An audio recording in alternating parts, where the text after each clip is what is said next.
বাড়ি ফাঁকা পেয়ে হাত সাফ করে পালালো চোরের দল। তবে শেষ রক্ষা আর হলো না। পুলিশের জালে ধরা পড়ল চোরের দলের একজন। বাকিদের খোঁজ শুরু করেছে এনজেপি থানার সাদা পোশাকের পুলিশ।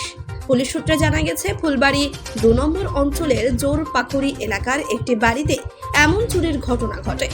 জানা গেছে, বাড়ির মালিক ২ জুন পরিবার নিয়ে বাইরে ঘুরতে যান। ৮ তারিখ বাড়ি ফিরে দেখেন পুরো বাড়ি ঘর লণ্ডভণ্ড। বাড়িতে চুরি গেছে বেশ কিছু সোনার অলংকার। আর তারপরেই গত ৯ জুন এনজেপি থানায় লিখিত অভিযোগ দায়ের করলে ১২ ঘন্টার মধ্যে কিছু সোনার অলংকার সহ এক ব্যক্তিকে গ্রেপ্তার করে এনজেপি থানার সাদা পোশাকের পুলিশ।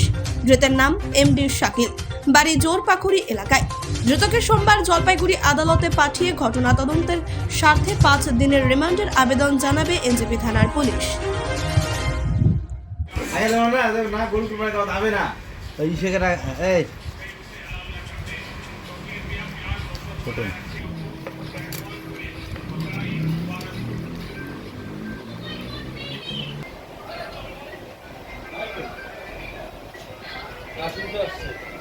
হ্যাঁ